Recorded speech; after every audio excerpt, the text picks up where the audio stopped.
El tema de hoy va a ser soberanía y seguridad alimentaria por nuestro compañero Richard Gálvez, que es fauna silvestre. Entonces, con mucho gusto los dejo con él y recordar antes que nada siempre pues toda la disposición, cualquier pregunta que surja nos la pueden leer por el o podemos hacer para nunca que haya múltiples comentarios y sea esto pues de la mejor manera para que no sea tan monótono y aburrido, o sea que su participación es incondicional en estas charlas. Y a continuación les dejo con el ponente. Muchas gracias, Cata. Nuevamente, bienvenidos a todas y todos. Vamos a dar inicio con nuestra charla del día de hoy. Como dijo la compañera, las preguntas las pueden dejar en el chat o a lo largo de la charla hay unos espacios que establecí para que vayamos participando. Entonces, espero que sea de su agrado. Como tal, les informamos que al finalizar la charla, siquiera una media horita antes, deben entregar una reflexión de un párrafo acerca de la charla, sobre lo que ustedes piensen, es un párrafo libre, y mis compañeras les enviarán un formulario de Google donde igualmente deben colocar su nombre completo para llevar el control de asistencia. ¿Vale? Entonces, muchas gracias y vamos a dar inicio.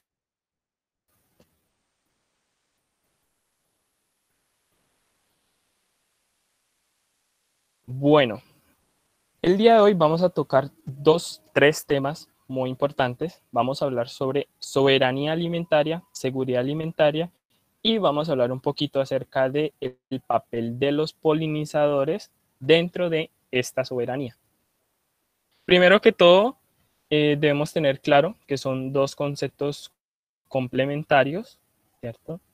El uno nos brinda estabilidad, ¿cierto? Cubre nuestras necesidades fisiológicas y el otro cumple nuestras necesidades tanto espirituales como culturales.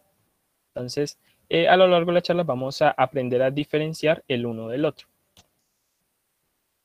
Vamos a hablar primero que todo acerca de la alimentación, de las visiones que tenemos y que entendemos por alimentarnos. En el año de 1948 surge el derecho humano a la alimentación, que va más allá de simplemente, que no va más allá de cumplir con ese requisito vital que tenemos todos los seres humanos, que es llenarnos, por así decirlo. ¿Listo? Ese fue el primer paso que se dio encaminado a este proceso. Dentro de nuestra historia surge por la Declaración Universal de los Derechos Humanos y a lo largo del tiempo se le han ido haciendo ajustes y modificaciones, como por ejemplo la de PIDES o el Protocolo de San Salvador y el Consejo de la FAO. Dentro de las necesidades que fueron surgiendo en el año 1996, surge un concepto muy importante en Roma, donde nos comenta de la mano de la FAO, se da el primer escalón, se construye ese primer escalón de la seguridad alimentaria, donde nos dice que todas las personas debemos tener la oportunidad de satisfacer nuestras necesidades tanto biológica como de calidad e inocuidad en la alimentación, ¿cierto? Ya en el año 2001 pasamos de ese concepto básico y se amplía un poquito más, donde gracias a, lo vamos a ver un poquito más adelante, varios movimientos sociales, indígenas, afros, encabezados por la vía campesina, nos empujaron a este nuevo arranque, donde vamos a superar esa simplemente necesidad de alimentarnos y pasamos a mirar otros aspectos como por ejemplo cómo se producen esos alimentos que yo voy a ingerir, ¿cierto? Los alimentos. Entonces, Aquí me gustaría, por favor, que alguien activara el micrófono. Esta es una definición de seguridad alimentaria. Por favor, ¿quién me colabora con la lectura de este párrafo? Yo, Gracias. si quieres yo lo hago. Dale. Entonces dice, seguridad alimentaria. Existe seguridad alimentaria cuando todas las personas tienen en todo momento acceso físico y económico a suficientes alimentos inocuos y nutritivos para satisfacer sus necesidades alimentarias y sus preferencias en una vida activa y sana. Muchas gracias, compañera. Efectivamente, esto es textualmente lo que estableció la FAO, ¿cierto? La seguridad alimentaria trae con ella unos pilares, 4 pilares básicos, que es la disponibilidad de alimento, la estabilidad del suministro, el acceso y el consumo y la utilización biológica. En la disponibilidad del alimento encontramos que no es simplemente, o sea, primero que todo, tener el alimento. Que si yo me quiero comer una fruta, pueda llegar a ese consumo, ¿que es cierto? La estabilidad es que nosotros tenemos una canasta básica establecida, ¿cierto? Entonces, digamos que si en nuestro consumo, nuestro requerimiento nos pide que tengamos un consumo establecido de proteínas, que los huevitos, que todas esas cositas, entonces eso no puede ser que, bueno, esta semana hay y ya después no hay en la oferta como tal, ¿cierto? Pasamos al acceso, que es no solamente un acceso económico, que yo tenga el capital para adquirir este alimento, sino que yo tenga cómo llegar a él también, ¿cierto? Y el consumo y la utilización biológica es yo qué hago con ese alimento antes de ingerirlo, ¿cierto? Digamos, es muy diferente usted consumir una naranja o naranjas como tal a tomarse un jugo preparado que dice que trae fruta y realmente el porcentaje de fruta es mínimo o en algunos casos completamente nulo. Entonces, estos 4 pilares nos permiten tener una concepción un poco más. Puedo y tengo cómo alimentarme y de una forma adecuada. Por favor, algún otro compañerito que me colabore con esta definición de soberanía alimentaria. Soberanía alimentaria. Gracias. Cualquiera de las dos. Bien, pues. Soberanía alimentaria. La soberanía alimentaria es, como establece la vida campesina, el derecho de los pueblos a alimentos nutritivos y culturalmente adecuados, accesibles, producidos de forma sostenible y ecológica, y su derecho a decidir su propio sistema alimentario y productivo. Muchas gracias, compañera. Efectivamente, vamos a hablar un poquito acerca de la vida campesina, ya que ellos a lo largo de su creación nos han aportado grandes beneficios para todos en general, ¿cierto? La vida campesina es un movimiento internacional encabezado por organizaciones tanto campesinas como medianos y pequeños productores, mujeres rurales, comunidades indígenas, trabajadores agrícolas, jóvenes y jornaleros sin tierra, que a raíz de conocer el concepto de seguridad alimentaria que se planteó por la FAO, vieron que esto no cumplía con sus necesidades culturales y pues que se quedaba a medias, corto. Entonces, en conjunto, establecer este nuevo concepto que nos permite que la producción y la distribución del alimento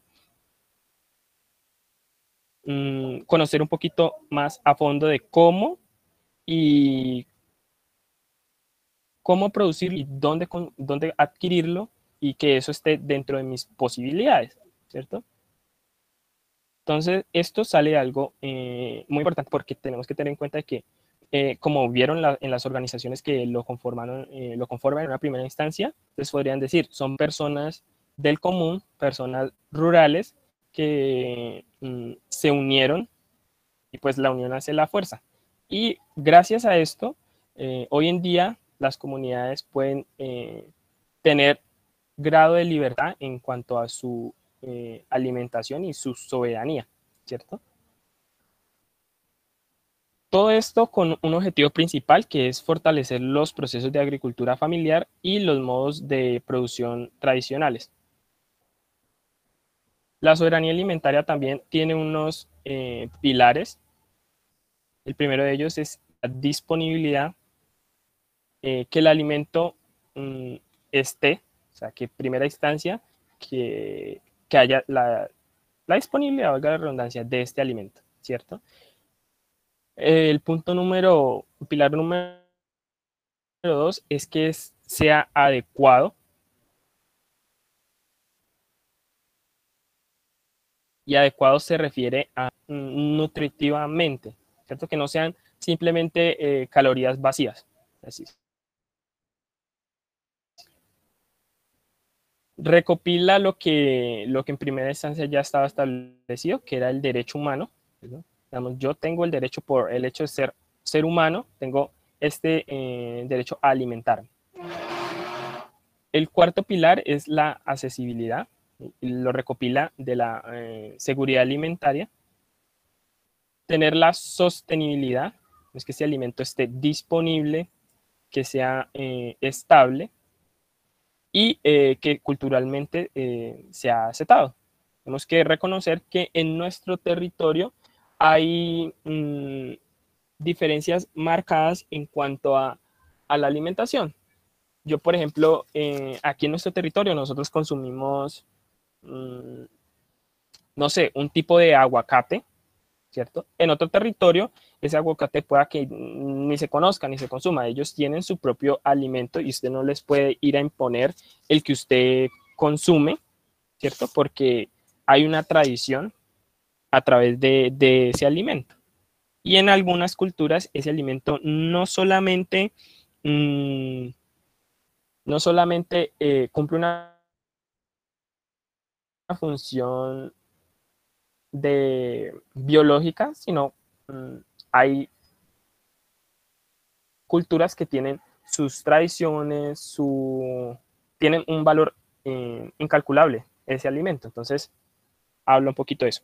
En nuestra realidad colombiana, tenemos que empezar a plantearnos unas preguntas a raíz de estos pilares, ¿cierto? En cuanto a disponibilidad, debemos preguntarnos si estamos produciendo para los colombianos, ¿cierto? Si, digamos, nuestra tierra, nuestros recursos se están utilizando para el beneficio de nosotros mismos. En la accesibilidad debemos plantearnos que no debe ser simplemente física, de que yo pueda ir ahí y tomarlo, no, sino también económica, que yo tenga mis recursos suficientes para adquirirlo y o para producirlo también. En sostenibilidad nos miramos que no solamente nosotros estamos en la obligación biológica de comer. Si alguno de ustedes tiene hijos o en un futuro tendrán, se dan cuenta que adelante vienen generaciones futuras. Entonces, que yo me alimente el día de hoy con estos productos no pueden de ninguna forma coartar que las generaciones futuras se alimenten también, que lo puedan adquirir. Y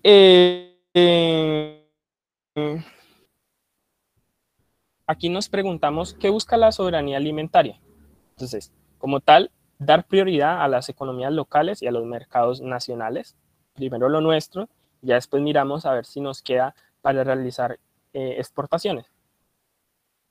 Busca otorgar el poder a los campesinos, a la agricultura familiar, a la pesca artesanal y al pastoreo tradicional, ¿cierto? A los pequeños productores sin tierra. También busca colocar la producción alimentaria, la distribución y el consumo sobre la base de la sostenibilidad medioambiental, social y económica. Que alimentarnos bien sea nuestra primera prioridad.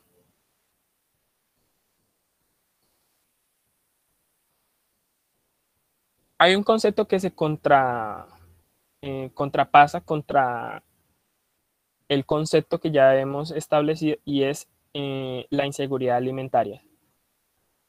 Hay un mapa de la vulnerabilidad a la seguridad alimentaria que muestra que nuestras zonas más pobres, marginadas y excluidas de Colombia son los que se están llevando la peor parte, porque sencillamente están tirados al olvido, ¿cierto? Y pues un dato global dice que la tercera parte de la población mundial tiene malnutrición, que la mitad de esta población, como unos 1.000 millones de personas, sufren de hambre porque no pueden acceder a suficientes alimentos diarios para suplir sus necesidades nutricionales. Es el caso de familias en nuestro territorio en pleno siglo XXI que si desayunan no almuerzan y si almuerzan no comen. Entonces, aquí estamos viendo un poquito acerca de la otra cara de la moneda, que cada vez nos alimentamos peor, nos alimentamos con productos ultra procesados, comidas rápidas que realmente no nutren, no cumplen con los requerimientos nutricionales que tenemos como seres humanos. Y Colombia se encuentra ubicado en un rango medio entre Estados Unidos y México, donde más de la mitad de la población sufre de sobrepeso y obesidad. Pero estamos en un punto medio. Pero aquí miramos, o sea, hay países que su población tiene sobrepeso y hay regiones en nuestro territorio donde los niños se mueren de hambre porque no tienen el acceso a estos alimentos o sus padres no tienen los recursos para suplir esas necesidades. Cuando hablamos sobre la crisis alimentaria, vemos que la transición de los procesos alimentarios y dietas diversificadas hacen hacia otros cultivos monoculturales, perdón. ¿Eso qué significa? Que digamos, nosotros ya tenemos una alimentación establecida, pero en algunos países, en algunas regiones, lo que ellos entienden por alimentación es mayor consumo cárnico de grasas, aceites, azúcar, carbohidratos procesados. Todo esto junto no da para, o sea, eso no es una alimentación estable. Y vemos que actualmente la alimentación se convirtió y si no hacemos algo a cambio, buscando cambiar esto, vemos que se convirtió en un negocio, ¿cierto? Donde realmente la vida de las personas importa poco o nada. Y en la práctica, los países van perdiendo su soberanía sobre el tema alimentario. Ya realmente no deciden qué comer, sino esto es lo que hay, usted verá si se lo come o no. Eso se ve evidenciado en las ayudas humanitarias, en algunos casos donde el alimento que se les lleva, por ejemplo, a los indígenas, por ejemplo, usted le lleva a un indígena un paquete de toditos y eso realmente, ¿usted cree que eso cumple con los requerimientos que ellos tienen? No, ¿cierto? Y por ejemplo, vemos en la actualidad que, por lo menos en Latinoamérica, el hambre y la pobreza persisten. O sea, hay mayor presión demográfica, hay más población, más personas, más bocas por alimentar, pero los recursos están escaseando cada vez más. En nuestro territorio hemos visto cómo actualmente las medidas que están aplicando, las medidas que están tomando contra nuestros recursos naturales va en decremento, ¿cierto?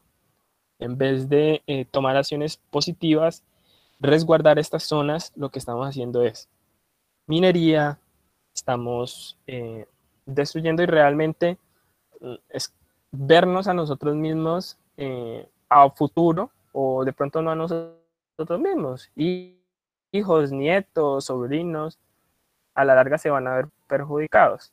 Y el problema es que el ser humano, cuando se da cuenta de las cosas, tal vez ya sea muy tarde para tomar acción. En la imagen pueden observar, me muero de hambre y no de coronavirus. Esto es un grupo de indígenas mexicanos donde ya la hambruna les obliga a salirse de sus resguardos, de sus territorios, para ir a manifestarse, porque en la actualidad con el coronavirus se les está dando nula o poca importancia, no se les está atendiendo sus requerimientos. Entonces, analícenlo un segundo y les quede. Vamos a reflexionar un poquito acerca de, ¿sabes de dónde proviene el alimento que consumes? ¿Realmente se han hecho esa pregunta? Me gustaría que nos compartieran, o sea, ¿cómo es esa adquisición de alimentos en sus viviendas? O sea, ¿lo adquieren de productores locales o todo del supermercado, o ustedes mismos producen una parte de su alimento? ¿Cómo es esa experiencia desde sus diversos territorios? Tienen la palabra por si alguien quiere comentaros. ¿La? ¿Te escuchamos? Pues verdaderamente en mi caso, mira que es carrito de supermercado, echar productos al carrito, se paga y en la casa, eso es. Listo. Esa es la realidad de la gran mayoría de nosotros, de los colombianos, me incluyo. Y es gracioso porque ¿alguien nos va a comentar un poquito algo? Hola. Yo, Hola, te escuchamos. hola. En mi caso, algunas cosas, más que todo lo que es azúcar, arroz, así, se compran en el supermercado. De lo contrario, tenemos una huerta en la finca donde se cultivan frijoles, habichuela, arveja, el cilantro, el cimarrón, entonces sale como de huertas y es más orgánico. Claro. Por supuesto. Muchas gracias, compañera. Esa es la realidad. Tocando un poquito lo que nos dijo la primera compañera, la mayoría optamos por esa, ¿cierto? Llevamos nuestro carrito, adquirimos nuestros productos. Algunos padres de familia de pronto en medio de la ignorancia, de pronto se dejan llevar por esos alimentos que usted ve ahí ya, alimento entre comillas, ¿no? Productos empacados, digamos, cosas que aparentemente parecen nutritivas o que no nos van a dejar ninguna secuela, o vemos esas frutas, hortalizas, digamos, bonitas ahí, pero no sabemos qué proceso hay detrás de eso. Y en algunos alimentos, no sé si alguno conoce pronto la tartracina. Si alguien lo conoce, nos puede comentar un poquito qué es. Pero si no, se los voy a resumir, y es un aditivo alimentario que tiene muchos estudios donde se ha demostrado que puede producir cáncer, ¿cierto? Puede producir cáncer. Y usted va al supermercado y el 80-90% de los alimentos que usted trae, soltando frutas y hortalizas, es un color que usted se lleva feliz eso para su casa y no se da cuenta que está llevando veneno a su casa, a sus hijos, sirviéndolo en su mesa donde usted se alimenta con su familia, que es el momento más preciado donde todos nos reunimos. Y usted dirá, bueno, ¿y eso por qué en un país como el nuestro se va a dejar que productos lleven algo que nos pueda ser nocivo? Y realmente lo que esas compañías dicen es, bueno, las cantidades que se le aplica de este aditivo son muy bajas y realmente no pueden ocasionar un, un daño al consumidor.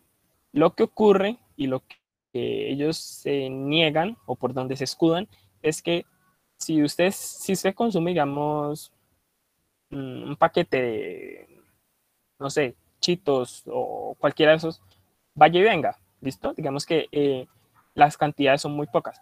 Pero el problema con este producto es que, con este aditivo, perdón, es que se está aplicando a muchos productos. Entonces, digamos, usted tiene una cantidad unida, que es una ingesta diaria alimenticia, que dice usted puede consumir tanto de tartracina.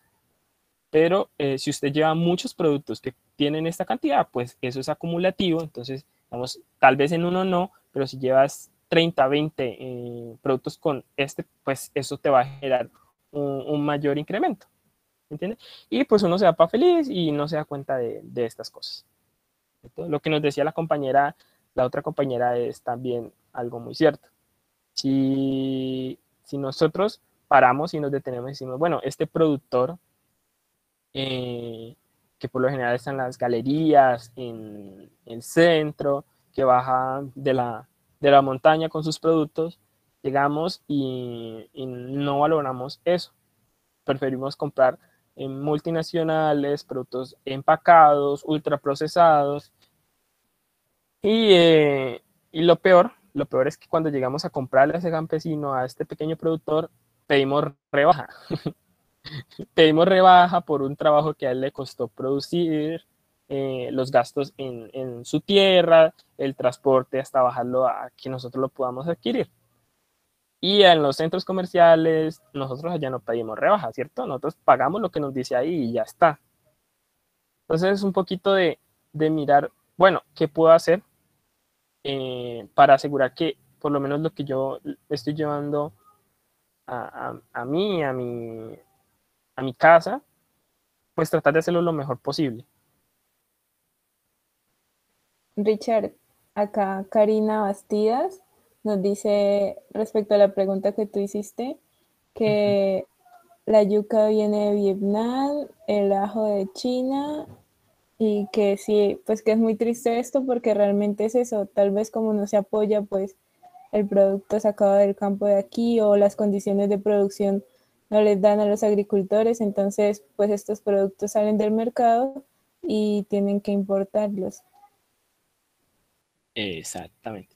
Muchas gracias, compañera. Un aporte muy valioso. Eso es cierto. A raíz de la pandemia nos dimos cuenta de cosas muy importantes. Una de ellas es que, eh, no sé si colocaron cuidado en las noticias, como las camionadas de papa y todo ese frutas, hortalizas, se estaban dañando. Se están dañando porque no había transporte para bajar esos alimentos a nosotros. Todo eso se botó, las pérdidas pues increíbles. Y los perjudicados son ellos. Colombia es uno de los países que no, uno de los pocos países que no tiene unas políticas agrarias que respalden al campesinado, ¿cierto? Respalden a su producción. En otros países, y por eso es que a veces a nosotros nos llegan y nos dicen, bueno, vamos al de uno y vemos que llegan unos, no sé, a mí me encantan los duraznos, listo, duraznos enlatados y vemos esos duraznos todos apetitosos que vienen, no sé, de Holanda, de Canadá, de donde sea, y es a un módico precio, ¿cierto? Entonces nosotros decimos, uy, esto está barato, lo llevo, ¿cierto? Y sí, pero lo que pasa es que, digamos, en Canadá, en Holanda, en Estados Unidos, los campesinos tienen subsidios. Está subsidiado por el gobierno esa producción. Entonces, si el gobierno subsidia esa parte, pues los productores les va a salir a huevo prácticamente la producción. Aquí a nosotros, a los campesinos, les toca con las garras y se hace lo mejor que se puede. Y aún así, consumiendo ese producto, no estamos asegurando de que eso que nos importan, eso que importamos, sea mejor que lo que nosotros estamos produciendo aquí. Ni siquiera se le debe comparar. Para, para nosotros y en nuestra realidad colombiana, vemos que llevamos, porque muchas veces se nos ha dicho que somos la granja de Norteamérica, esto la finquita. Entonces nosotros lo que hacemos es cogemos nuestros productos que vienen limpios, con nuestros recursos, porque son de todos, los mandamos allá no nos devuelven enlatados, ultraprocesados, nos los venden a 3, 4, 5 veces más de lo que nos costaría a nosotros mismos si es de procesarlos o consumirlos aquí.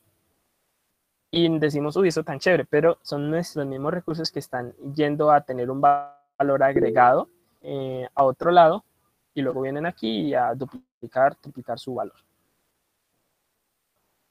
Entonces, miren, lo tendríamos ahí fresquito para nosotros, y bueno, esa es nuestra realidad. Tenemos unos retos muy puntuales para alcanzar o tratar de alcanzar nuestra soberanía alimentaria, y se puede se logró condensar en estos 3 ítems que ven aquí: recursos, la problemática, el bien común, o si es bien común, las semillas, o una propiedad corporativa. En cuanto a los recursos, vemos que existe una presión increíble sobre los recursos naturales. Hay mayor escasez de agua, se agrava el cambio climático, y algunas cifras nos dicen que la demanda de agua se incrementará en un 30% en el año 2030. Eso es en el caso del agua. Pero si lo miramos por cualquier otro lado de nuestros recursos naturales, está en la misma situación. Y aquí nos pensamos algo muy interesante a medida que uno va involucrándose un poquito más en este cuento. Las Naciones Unidas, la FAO, nos dicen, bueno, tenemos una problemática, y es en el año 2050 habrá 9.000 millones de personas en el planeta y la demanda de alimentos se incrementará en un 30%. Entonces, aquí es donde yo les planteo una pregunta.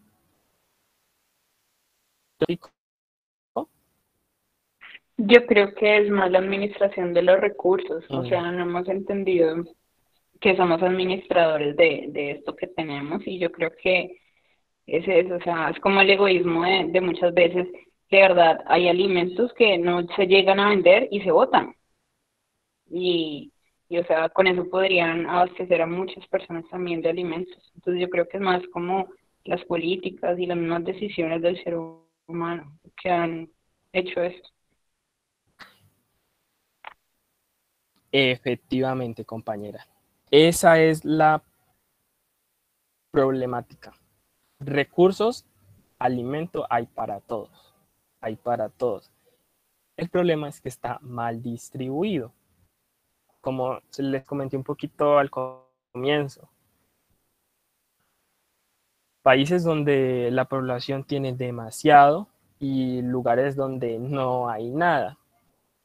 Continentes donde los recursos son tan escasos. Y si ustedes dicen, bueno, es muy fácil, se podría mandar aviones con todo ese alimento que está perdiéndose, porque la cantidad de alimentos que se pierden a diario por egoísmo. Realmente, como nos lo comentaba una docente en la parte alimentaria de Cuba, nos decía, al mundo no le falta más alimentos, al mundo lo que le falta es más amor por el prójimo, porque si sabemos que estos recursos, las toneladas, pues la cantidad de alimento que se pierde a diario es inmensa. Eso podrían llegar a alimentar las personas que están en este momento pasando por necesidades muy grandes. Entonces la problemática no radica en que haya aumento demográfico, porque hay muchas otras políticas que pueden controlarlo. Si ahora mismo se hiciese un control de natalidad, ¿cierto?, que las personas tuvieran un límite de hijos que tener, el problema de la alimentación seguiría estando ahí, porque no se está solucionando un problema de fondo. Las poblaciones van a seguir aumentando si no hay un control, pero nuestra indiferencia hacia los demás es algo que no se soluciona de esa forma. Y el otro punto es, hablemos un poquito sobre nuestras semillas, sobre las semillas, los cereales. Se calcula que solo 3 compañías agrícolas, Cargill, Bunge y ADM controlan juntas casi el 90% del comercio de cereales a nivel mundial. Esto es cuanto menos preocupante, porque imaginen que a Cargill y a las tres les diera por cuatriplicar el precio de los cereales. ¿Realmente las personas del común podrían consumir esto? ¿Y qué pasa? En nuestro país lo hemos visto mucho. ¿Qué pasa cuando se le da mucho poder a pocas manos? ¿Qué creen que pasa?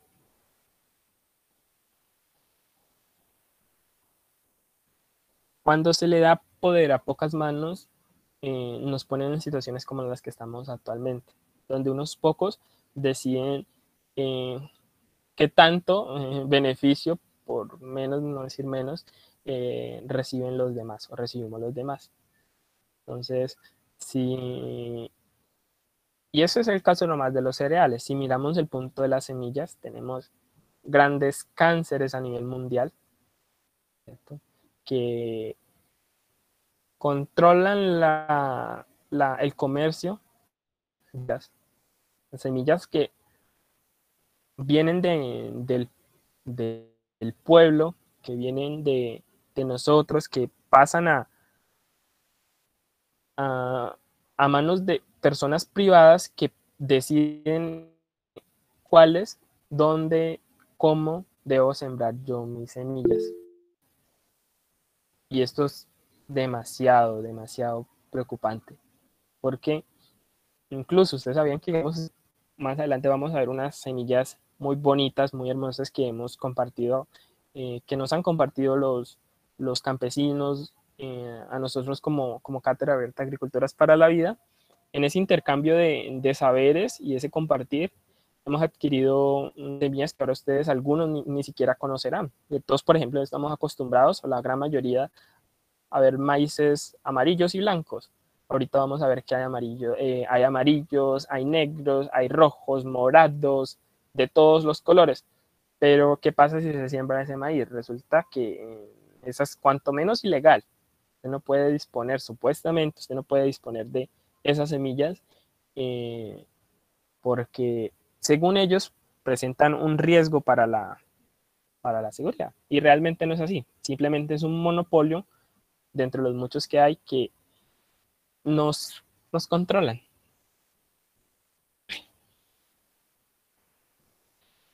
Esto nos da para pensarnos algo muy interesante y es, o bueno, ya se han dado la tarea para pensarlo por nosotros, y es una visión más integral y articulada sobre la alimentación.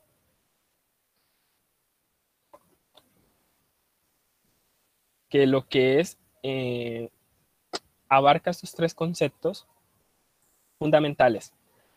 El derecho humano a la alimentación es un derecho, la soberanía alimentaria, que ya lo hablamos, y igualmente la seguridad alimentaria. Estos en conjuntos articulados nos dan la mano para llegar a una concesión que es el saber alimentarse para vivir bien. El saber alimentarse para vivir bien nos dice, el vivir bien es un paradigma que nace de las sociedades de América Latina y se condensa en seres humanos viviendo en armonía consigo mismo, con la sociedad y con la naturaleza. La alimentación es una parte fundamental de la vida y del vivir bien. Cuando, no sé si han tenido la oportunidad, lamentable este semestre pues no nos pudieron acompañar por la virtualidad, ponentes de resguardos, mayoras y mayores, que nos hablan un poquito más a profundidad de su experiencia, cómo es el concepto del summa causai, del buen vivir. Más adelante vamos a dar un espacio para si algún compañero que pertenezca a algún resguardo nos puede comentar un poquito de cómo es esa concepción para ellos como indígenas, como comunidad. Entonces vemos que la alimentación por sí sola es fundamental, ¿cierto? Si no nos alimentamos, si no comemos, pues sencillamente nos morimos. Pero tenemos 3 ítems que es importantísimo mencionar y es una necesidad para nosotros el sustento del material para reproducir la vida, para que igualmente se permita que las personas pues se reproduzcan y continuar el ciclo de la vida. Pero va un poquito más allá y es con el diálogo constante con la naturaleza, con la madre tierra. Y es que si usted llega e invade una comunidad o llega a un territorio, se da cuenta de que ese territorio no es solo tierra arable, ese territorio está conectado con esas personas. Ese territorio va más allá de simplemente el cultivo de la tierra, sino es, es, es vida, igual con los recursos naturales. O sea, es buscar extraer lo que está para nuestro beneficio, ¿cierto? Beneficio de cumplir nuestros requerimientos, pero no llegar al punto de generar un daño, un perjuicio para la madre tierra. Nos habla también que hay modelos propios de desarrollo integral y holístico que lo que busca es tener un enfoque de justicia y equidad. Y eso no solo lo hace de forma pues, individual, como en el caso del sustento para reproducir la vida, sino que nos habla de reproducir una sociedad. Hemos visto que nuestros indígenas en ese momento post-COVID se han visto sus comunidades en peligro incluso de extinción, no solo por la parte de alimentaria, sino por las constantes violencias que están recibiendo, masacre de líderes sociales, todo esto pues les impide justamente eso, la reproducción de su sociedad, de incrementar su población, de compartir sus conocimientos.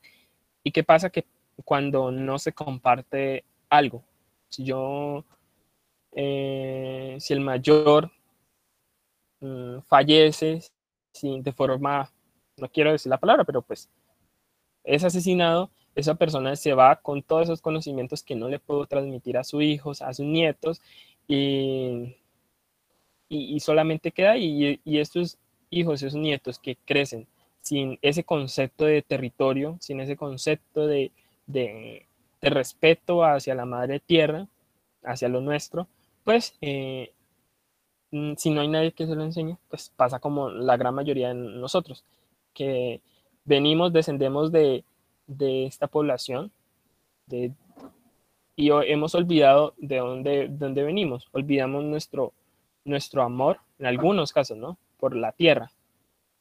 En la mayoría se supone que nuestra sede, que es una sede agrícola, agropecuaria, tenemos aún esa empatía como mínimo por la tierra.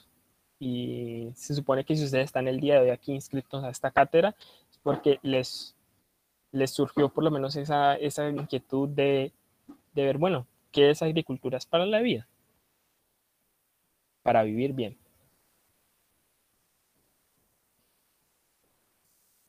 Todo esto desemboca en un desafío para la humanidad, para nuestras carreras, que, que tienen en sus manos el juego de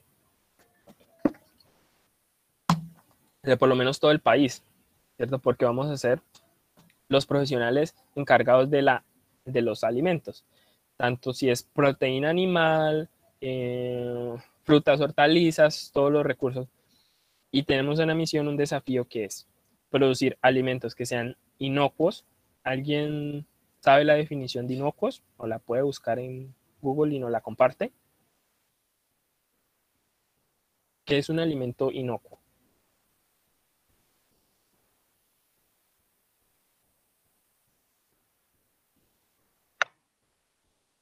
Pues así como en palabras, digamos, no teniendo como tal la definición aquí, digamos que es un producto como apto para consumo con seguridad alimentaria, por así decirlo. O sea, que no va a tener ningún patógeno, no va a correrse ningún riesgo a la hora de su consumo. Exacto.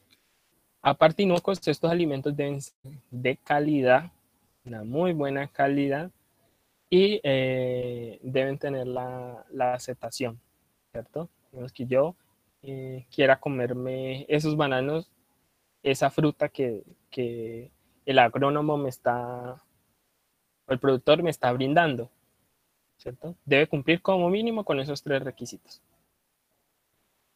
Y eso nos pone a pensar. Si sabemos que hay muchas cosas que están fallando en la forma, tanto como se está trabajando la tierra, como se está produciendo alimento, pues entonces busquemos otras alternativas.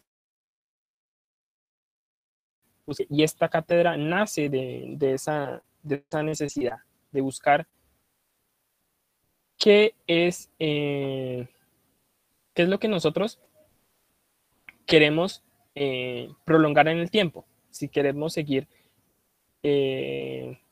llevando más veneno, más muerte, más de todo a nuestra mesa, o queremos producir bien para nosotros, para los demás y de buena calidad.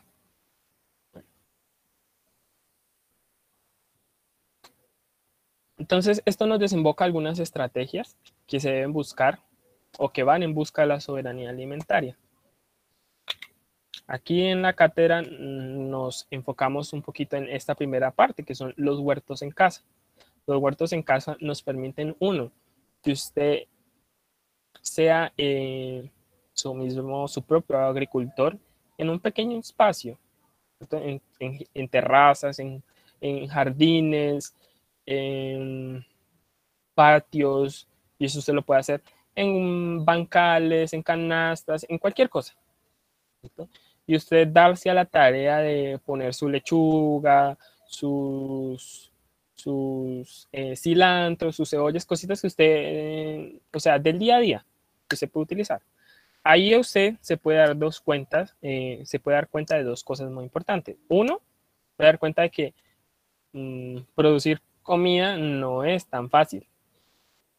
Y 2, se da cuenta de que eso requiere un trabajo y que para la próxima vez que usted vaya, vecino que trae sus productos, hola, ¿alguien va a decir algo? Bien pueda.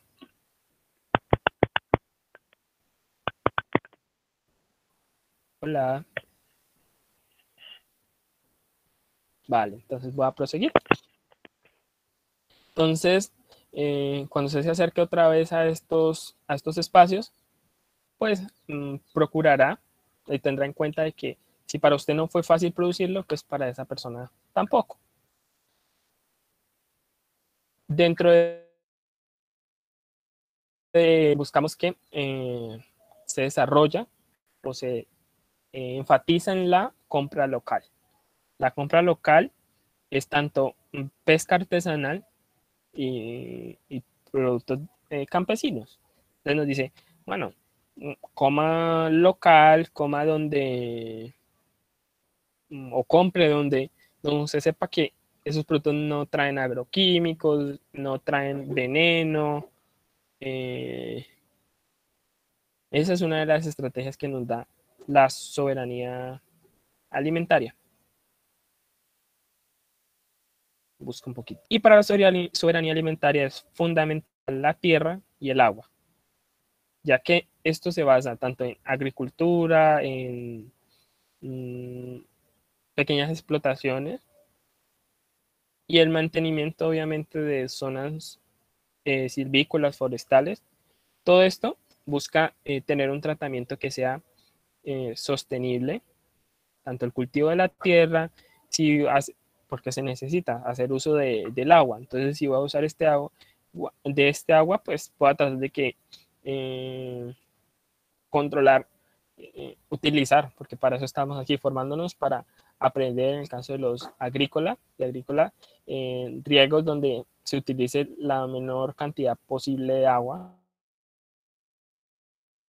O sea, debemos tener en cuenta todos estos factores. Como les decía, para estas personas el territorio va más allá de solamente la posesión de la tierra, sino que puedan decidir qué producir y en conjunto todo esto lo que da o lo que construye son signos de identidad y los refuerza. Entonces no podemos seguir apostándole al desarraigo cultural y por desconocimiento. Entonces busquemos estrategias. El día de hoy les voy a plantear una estrategia que nos permite o a algunos países les ha permitido llegar a una soberanía. Países como por ejemplo Cuba, todos somos conscientes, Cuba ha tenido por mucho tiempo un bloqueo económico grandísimo por Estados Unidos, por una potencia. Entonces, a ellos les tocó valerse de estrategias como la que les voy a comentar el día de hoy. Ya hemos mencionado algunas, pero una más puntual. Antes de eso, quiero hacerles la pregunta y abro el micrófono. Saber si es posible hablar de soberanía alimentaria en la realidad como la colombiana. ¿Qué creen ustedes? ¿Es posible? No es posible en el momento. ¿Por qué? Porque la soberanía alimentaria parte, digamos, de nuestros propios frutos, de nuestras propias variedades. Si nosotros consumimos, un ejemplo, maíz transgénico, ya no hay soberanía. Estamos consumiendo otra cosa. Pues creo yo, ¿no?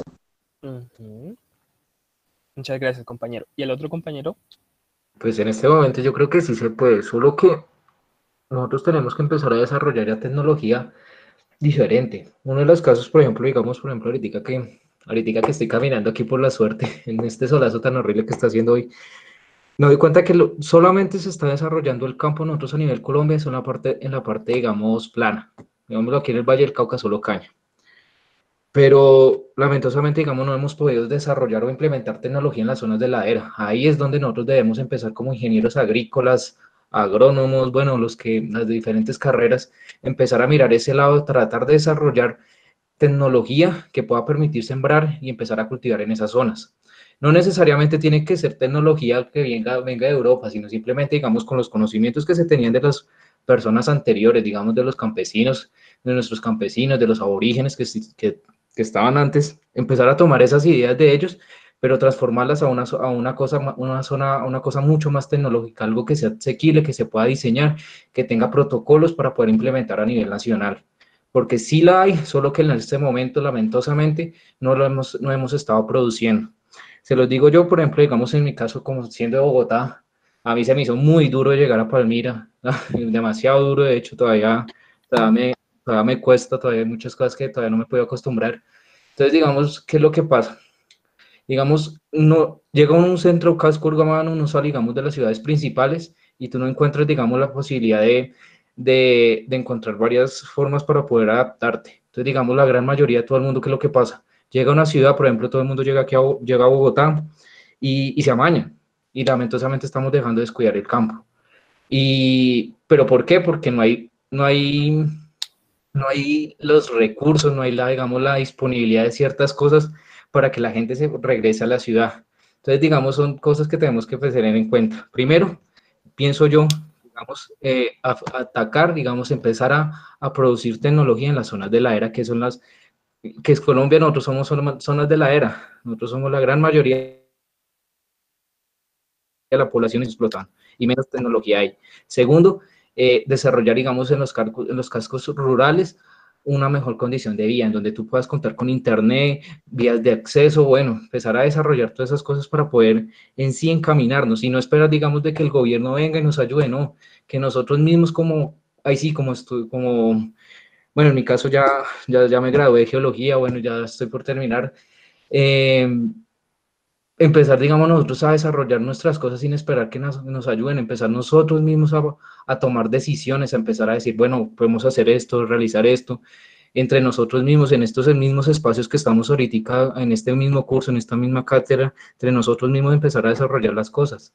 No esperar a que nos ayuden, porque si nos quedamos esperando aquí, nos va a durar años, años, años seguir aquí en estas mismas situaciones. Es como mi parte de opinión, y sí puede haber soberanía. Tenemos muchos recursos, solo que no hemos sabido explotarlos bien, de una manera adecuada, más bien. Eso es como mi opinión. Muchas gracias, compañero. Y sí, las dos opiniones han sido muy acertadas, ¿cierto? A mí me gustaría, Richard, tocar un poco el tema. Por supuesto. Bueno, pues este tema nos podríamos acá quedar discutiendo toda la tarde porque hay que poner en contexto la realidad de Colombia, ¿no? Y pues como estamos viendo, ¿qué es la soberanía?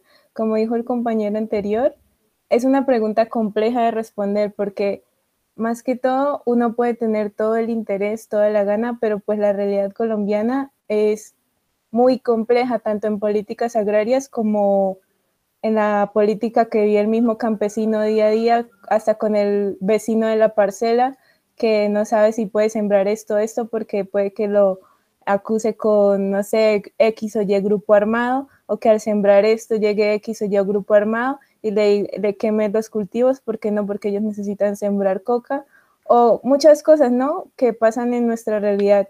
Y yo creo que más que todo, para que haya soberanía, como también lo decía el compañero, es como labor de nosotros, ¿no?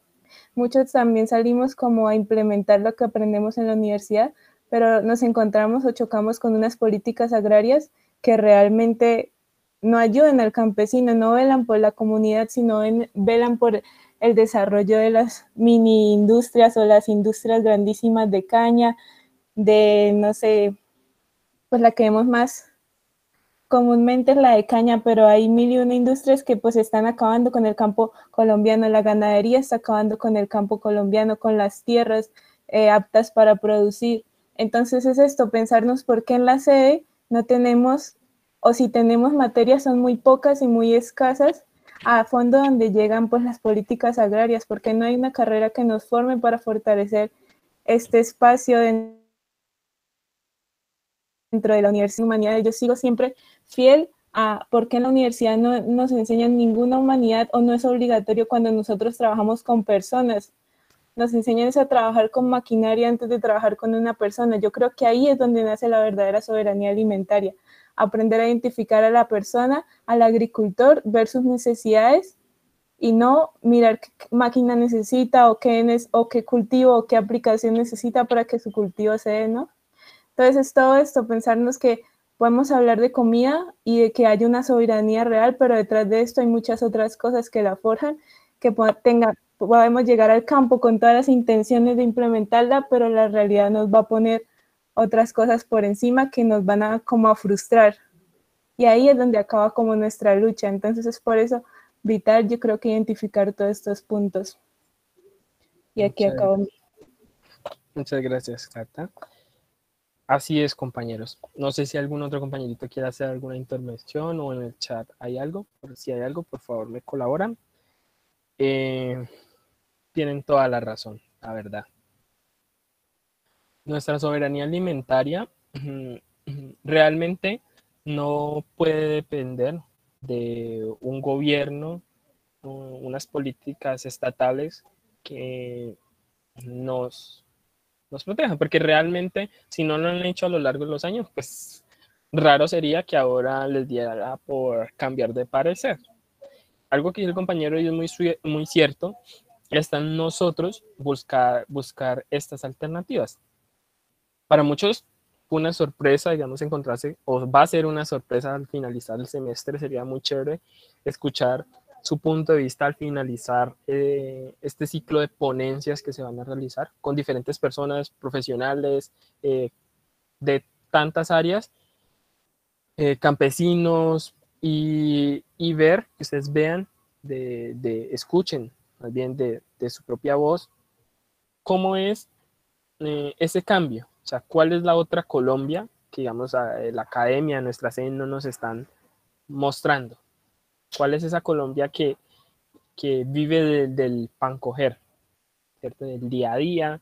Y sí, tenemos en nuestras manos está. Y debemos primero que todo, más que ser soberanos alimentarios, debemos ser soberanos de pensamiento, primero que todo. Es decir, estamos de acuerdo, estoy de acuerdo con estas políticas, no estoy de acuerdo, y si no estoy de acuerdo, manifestarme cuando sea la oportunidad o cuando tenga la oportunidad de hacer el cambio, de hacer algo diferente, de buscar una forma diferente de hacer las cosas, de acercarse a estos espacios, hacerlo, tomar esa oportunidad, ¿vale? Entonces, muchas gracias a los compañeros por las intervenciones. Me gustaría, por favor, que alguien me colaborara con la lectura de este fragmento. Yo. Por supuesto. Bueno, las políticas neoliberales hacia el campo, de hecho, han impulsado un proceso de desruralización forzada de vastas proporciones y consecuencias dramáticas. Han desencadenado una auténtica guerra contra las agriculturas campesinas e indígenas que, en algunos casos, llega a configurar un verdadero genocidio y etnocidio. Igualmente, las comunidades de pescadores artesanales han ido perdiendo cada vez más el acceso a sus propios recursos. El 70% de las personas pobres en el mundo viven en zonas rurales y dependen casi totalmente de la agricultura y el desarrollo rural para su subsistencia. Muchas gracias, compañera. Este fragmento es muy acertado. En la actualidad estamos viendo genocidio, etnocidio, y vemos cómo ese genocidio simplemente se le está haciendo ni camuflarlo, porque cuando usted camufla lo que trata es de taparlo bien. Entonces, cuando usted dice no son masacres, sino, ¿qué fue lo que dijo? Dijo asesinatos Colectivos. Exacto. Óigame, eso no es ni querer taparlo, simplemente es buscar tecnicismos, ¿cómo decirlo?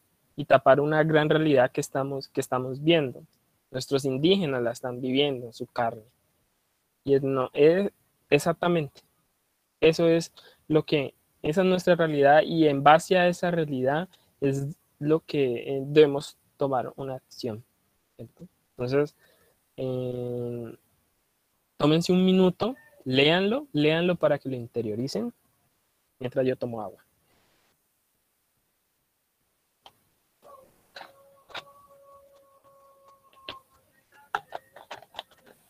Compañeros, recordarles que si quieren hacer aportes por medio del chat, también está a la disposición como punto de mediación. Bueno, muchas gracias, Cata. Esto les debe quedar, o nos debe quedar a todos grabado porque es nuestra realidad.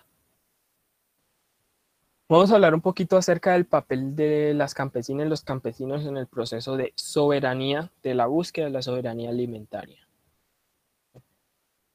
Nuestros campesinos, nuestras familias rurales son esos héroes que día a día permiten que nosotros tengamos en nuestro plato algo que comer, ¿cierto? Son sus manos las que labran la tierra que permite o que hace que crezcan esos frutos, ese alimento que nosotros consumimos. Y es triste, y quiero que aquí todos piensen, porque es la realidad de nuestra sede, por lo menos la gran mayoría provenimos de familias, o nuestros abuelos, nuestros tíos, o tenemos algún familiar que venimos de raíces de campo. Y hemos visto, o nos ha tocado en algunos casos, vivir estas circunstancias. En mi caso, digamos, yo no tanto, pero sí hay casos de compañeros que son desplazados. Algunos de ustedes también habrán pasado por esas consecuencias, y ver que realmente no hay un apoyo estatal, no hay un apoyo, simplemente están a su suerte, a lo que puedan hacer. ¿Y qué pasa con estos? ¿Qué pasa con los campesinos cuando se les despoja de su territorio? Lo que nos comentaba el compañero, nos dice, llegan a Bogotá, llegan a las ciudades y realmente llegan con una mano atrás y otra adelante a cambiar su forma de vivir. Algunos vienen a morir a las ciudades porque nuestras ciudades, y para muchos ya sabrán que vienen del campo y se encuentran acá con polución, con violencia, o sea, con lo peor, y vienen de lugares donde, digamos, estaban tranquilos, donde no, o sea, donde estaban haciendo lo que les gustaba, y eso es cuando menos da pesar, o sea, da lástima y da rabia en algunos casos tener que ver estas personas perder su territorio, perder su forma de vida y adaptarse a circunstancias que no son las propias.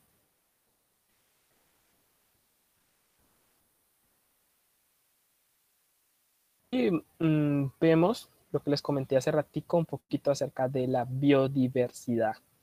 La biodiversidad nos permite, como ven en la primera imagen, la de los maíces, vemos maíces de muchos colores, y todo esto se lo vemos a la biodiversidad. En las frutas y hortalizas vemos colores, sabores, olores de tan diferentes unos de los otros, y en nuestras comunidades. Aquí me gustaría escuchar, vamos, algún compañero que tenga claro el concepto de summa causai, para que nos comente un poquito acerca de qué es summa causai o qué entienden por summa causai.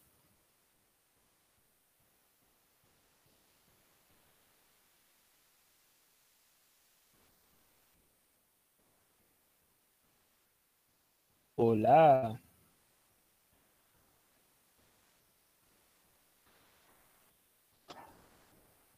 Bueno, acá no es del concepto summa causal, pero Jennifer Garzón nos hace un comentario. Dice, igual en el campo cada vez hay menos jóvenes porque siempre se les inculca que salir del campo es salir adelante. Y esto es muy grave. Pero el gobierno no apoya el campo y por lo tanto deben buscar alternativas. En el campo muchos agricultores son de la tercera edad. Gracias, Cata. Esa en realidad, ¿no? Muchos de nosotros que tenemos la oportunidad de estudiar en una universidad, algunos llegan acá, ven la ciudad, se vislumbran por las luces y olvidan que tienen un territorio que está esperando que usted regrese y comparta, como ellos lo han hecho, sus conocimientos, lo bueno que adquirió acá. Digamos, hay algunos que regresan, pero regresan a aplicar lo malo que aprendieron acá. Entonces, llevar lo bueno, porque dentro de esa biodiversidad, de esa diversidad de la que estamos hablando, vemos que dentro de nuestras concepciones personales, cuando algo es diverso, tienen mayores oportunidades de progresar. ¿Por qué? Porque eso es lo que nos hace fuerte, ¿cierto? Que algunos seamos altos, bajitos, de cualquier etnia, eso lo único que hace es suma una construcción que lo que nos representa el concepto de summa causai es eso, es una palabra que proviene del quechua, que refiere a la cosmovisión ancestral de la vida, ¿cierto? Y se condensa es un paradigma tanto social como cultural, y dame un segundo, ya. Y nos da, tiene un origen y un significado, pues es raro, es curioso que, digamos, no haya un compañero de algún resguardo que no lo quiera comentar, porque pues de eso nos dice que la tierra no le pertenece al hombre, el hombre le pertenece a la tierra, ¿cierto? Y esto nos encierra en el buen vivir, que recoge el pensamiento y la sabiduría de muchos pueblos ancestrales de América, y la palabra como tal significa una vida digna y en plenitud. Y encierra o termina de abordar el concepto de lo que es buen vivir, que es vivir en plenitud, es vivir en armonía, en equilibrio con la madre tierra, con el cosmos, con la vida, la historia, el equilibrio de todas las formas y con toda la existencia. Y es justamente ese camino el que nos permitirá llegar a un equilibrio en la soberanía, en nuestra alimentación. ¿No? No es vivir bien si los demás viven mal. Entonces, si yo vivo bien, yo quiero que mi comunidad, mis vecinos, mis amigos también estén bien, también se alimentan bien. Y eso es lo que nos permite seguir avanzando como seres humanos. ¿Cierto? Y les dije, ya les comenté acerca de los 2 puntos cruciales. Ahora les vengo a hablar sobre cómo algunos países, como Cuba, que realmente se han visto forzados a buscar otras alternativas, se han apoyado en opciones como por ejemplo la apicultura, el manejo de las abejas, para desempeñar un papel importante en su soberanía alimentaria. Entonces, por favor, alguien me colabora con la lectura de este párrafo. Yo. Dale. La polinización constituye el principal aporte de la abeja agrícola. Tiene además un efecto sobre la calidad del fruto en cuanto al tamaño y a la forma. Por otra parte, esta especie animal permite el mantenimiento de la biodiversidad botánica. Muchas gracias, compañera. Vale. Entonces, como nos lo acaba de leer la compañera, la apicultura permite, a través de la polinización, buscar una mayor rentabilidad y producción en cuanto a frutas y hortalizas. Entonces, aumentar esa productividad. Vamos a ver más adelante claros ejemplos de el beneficio que trae la polinización a los cultivos y a la producción en general. Me gustaría comentarles un poquito acerca de la pirámide alimenticia. Como ven, en la base de la pirámide está este pequeño insecto. Cabe resaltar que la abeja no es el único animal que ejerce el servicio de polinización. Tenemos algunas aves, algunos lepidópteros o mariposas, algunos cucarrones, algunos mamíferos también. Tenemos el murciélago, que también ejercen juegan un papel muy importante en la polinización. Pero el papel estrella, el estelar, se lo lleva la abeja, las abejas.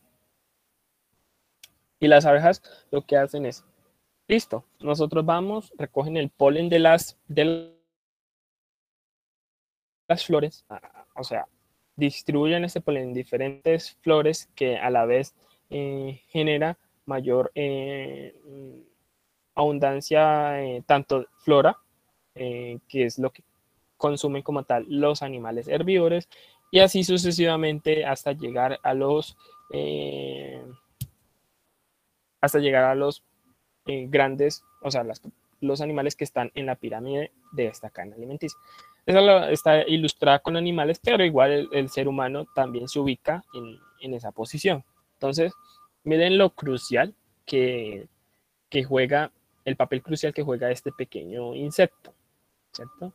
Y este pequeño insecto está catalogado, o sea, es el ser viviente más importante del planeta Tierra, ya está catalogado de esta forma por una infinidad de razones. La principal es que sin ella sencillamente no existiría, no podría existir la vida actual como la conocemos.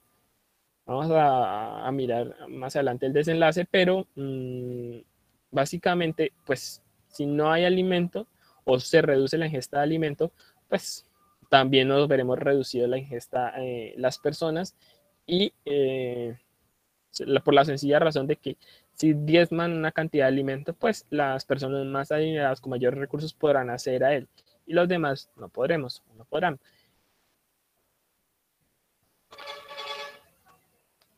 Aquí un dato curioso, en la imagen pueden ver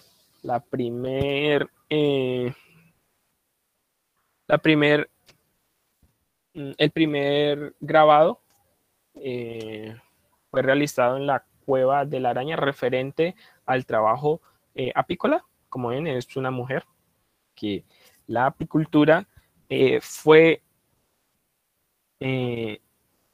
una herramienta que principalmente le correspondió al género femenino en esa instancia. ¿Por qué?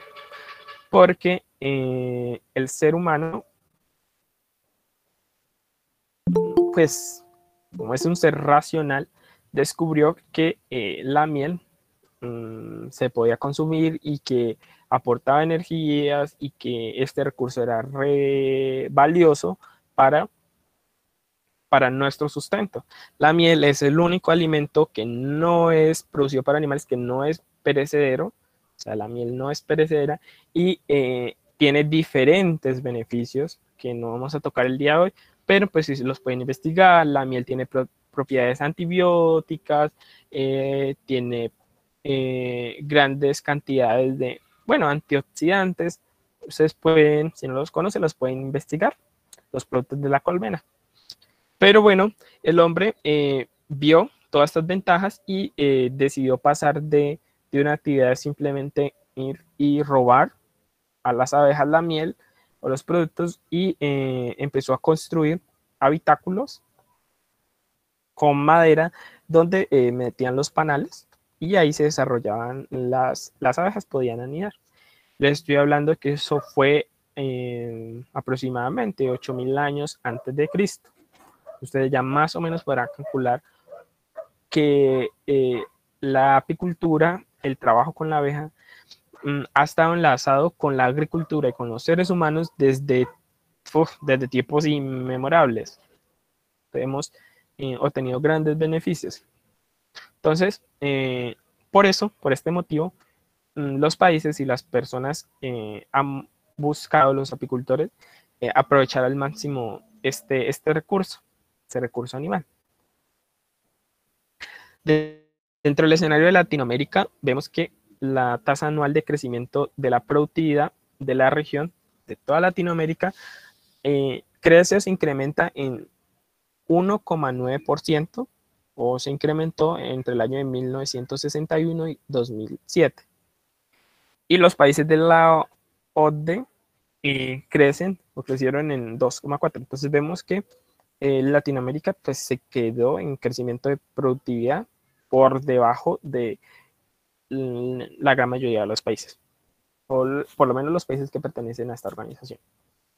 América Latina y el Caribe constituyen, según la FAO, el 11% del valor de producción alimentaria mundial y posee el 24% de la tierra cultivable de todo el mundo. Entonces, tenemos el potencial, pero vemos que realmente estamos produciendo el 80%. Tenemos que aumentar la producción agrícola para poder cumplir con estos estándares de casi el 30-35% que se va a incrementar entre el 2007 y el 2050 en el mismo periodo. Entonces ya vemos que estamos pues mal, entonces debemos buscar qué alternativas. Entonces, apoyarnos en estos conceptos que ya hemos tratado previamente nos permite llegar a término cuando sea el momento de decir, bueno, ¿qué es lo que voy a comer? ¿Dónde voy a comer? Si no hay. Vemos que la abeja Apis mellifera, que es la que normalmente conocemos, hay muchos tipos de abeja. La que conocemos porque es la que se utiliza en la apicultura, es la más, no es la más dócil, pero nos permite manejarla, es la Apis mellifera. y tiene un rol protagónico en el servicio de polinización. La siguiente imagen creo que es aguacate de Hass. En 2 aguacates, uno no recibió la polinización de la abeja y el otro sí. Si lo pueden ver, las diferencias son claramente evidentes cuando se le restringe la polinización y cuando se permite hacer uso de este recurso. Si miran con cuántas personas creen que podrían alimentar con el primer aguacate, escasamente una, pero con el otro, y apoyándonos de las abejas y la apicultura, podríamos alimentar a una casa como mínimo, ¿cierto? Entonces aquí es donde se marcan las diferencias y aquí es donde debemos hacer énfasis en que las decisiones agroalimentarias que tomemos deben ir enfocadas hacia allá, hacia buscar que y lo hagamos de forma bien, o sea, que sea bien. Y es todo esto, pues nos contribuye a la seguridad alimentaria. Como ya les había comentado, el servicio ecosistémico de la polinización de las abejas, pues sobrepasa por obvias razones al de los mamíferos y las aves.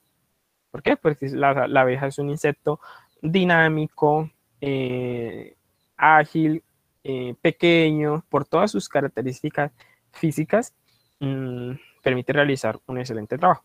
Actualmente algunas compañías han intentado y seguirán intentando imitar este pequeño y maravilloso insecto, pero pues aún no lo han logrado. Han intentado abejas mecánicas, polinización manual, bueno.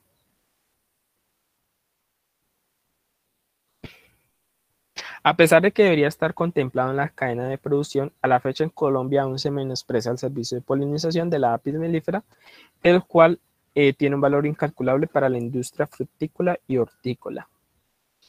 Si nos ponemos a ver a cifras, ¿cuánto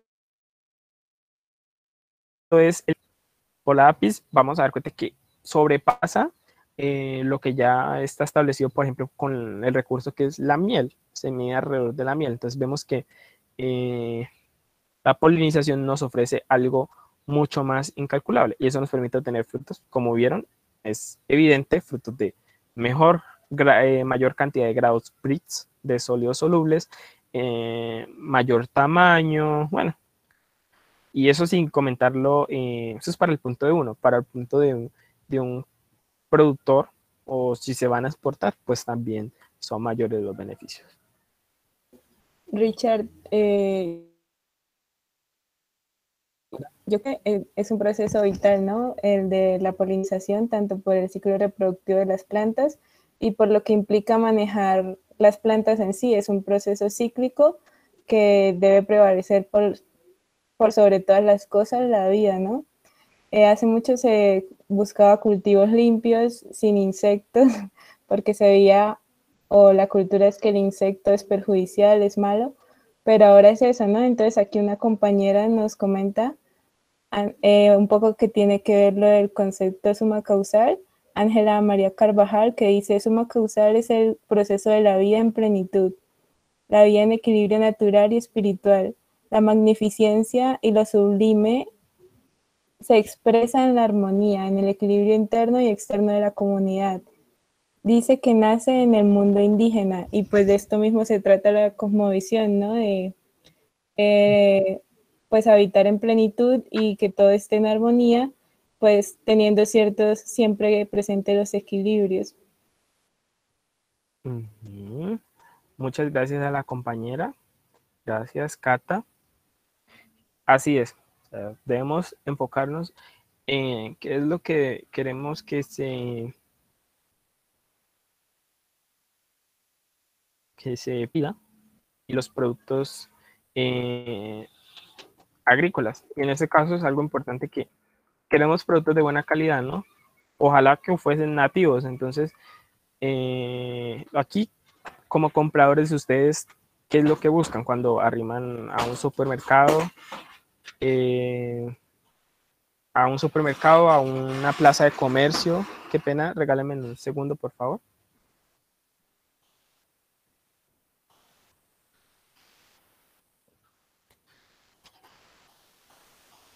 Regálenme, qué pena.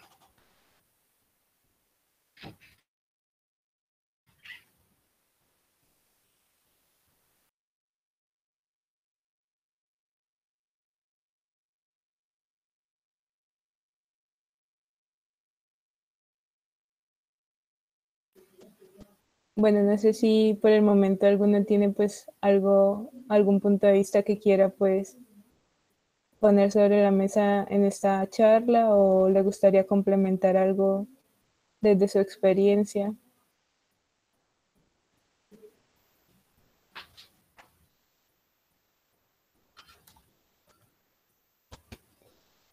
Hola, listo. Denme un segundo que ya está proyectando. Está el PC a punto de descargar. Listo. Hola, ¿puedo decir algo? Ok. Hola, compañera. Te Hola, escuchamos. pues quería comentar algo con respecto a todo lo que se ha hablado hasta ahora, y es que, pues bueno, yo soy estudiante de agroindustria, ¿cierto? Entonces, el tema de Hola. seguridad alimentaria únicamente me llama demasiado la atención, y pues digamos que ha sido un tema que se ha discutido mucho, pues en este tiempo de pandemia, porque precisamente yo creo que eso es como una de las problemáticas, una de las situaciones que está viviendo Colombia y que es un poco más delicada, y por razón por la cual, digamos, también se toman este tipo de medidas como la que se acaba de tomar el gobierno, como decir alzar un poco lo que es la cuarentena obligatoria, pues por el tema de seguridad alimentaria y por lo que obviamente es respectivo a lo socioeconómico. Pero hablando específicamente con el tema de seguridad alimentaria, yo creería que eh, si los gobiernos se enfocaran en esta parte, o si la comunidad misma entendiese, porque también es un concepto que está muy arraigado a lo que, a lo que son las comunidades y a cómo entienden las comunidades el concepto de seguridad alimentaria, y cuando entienden que es apropiarse de ese terreno para brindar toda la capacidad o toda esa soberanía que realmente la comunidad necesita, hablando específicamente de los campesinos, de las comunidades afro en el Pacífico, de las indígenas en las zonas rurales y que viven más apartadas de lo que es lo urbano. Entonces yo pensaría que si bien es cierto que en Colombia no existen unas políticas públicas para esta parte, pensaría que también el tema está de fondo, desde lo que nos han inculcado o desde la cosmovisión con la que han avanzado las comunidades. Es decir, que cuando empezamos a hacerle entender al campesino que los importantes de la cadena de producción o de la cadena alimentaria son realmente ellos quien literalmente provee a todo esto, a la industria y al últimas al cliente final. Si eso se comenzara ese concepto de seguridad se comenzara a ver desde las manos de los campesinos, de quien cultiva y desde la tierra que lo brinda, pues yo pensaría que cambiaría mucho, porque digamos los campesinos,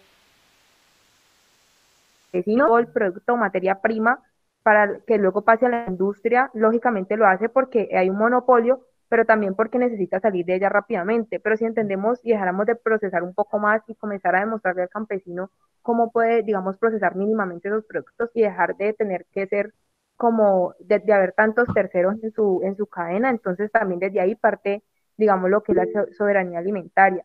También el hecho de que digamos, las comunidades aprendan a tratar de abastecerse a sí mismas con lo que ya tienen. Entonces, por ejemplo, enseñarle a las comunidades cómo producir una harina a partir de lo que tienen en casa y no tener que ir a conseguir una harina para hacerle de pronto a sus hijos de desayuno. No sé, muchas cosas que se pueden hacer, pero yo pienso que lo que falta acá es como la transferencia de saberes desde lo que ya es la academia hacia lo de las comunidades. Entonces, si esa transferencia comienza a existir, que a los jóvenes ahora se les inculcan que tienen que salir del campo para comenzar, digamos, a un nuevo plan o un nuevo plan de vida para poder salir adelante. Entonces, si le decimos a estos jóvenes que tienen que salir, pero tienen que retornar a sus tierras, a hacer esa transferencia de conocimiento, creo que desde ahí se comienza a construir una nueva política de lo que es la soberanía alimentaria. Eso era lo que quería decir. Gracias. Muchas gracias, compañera. Eso es algo muy cierto. Qué pena, ¿me confirman si me están escuchando, por favor? Sí, Richard. Muchas gracias.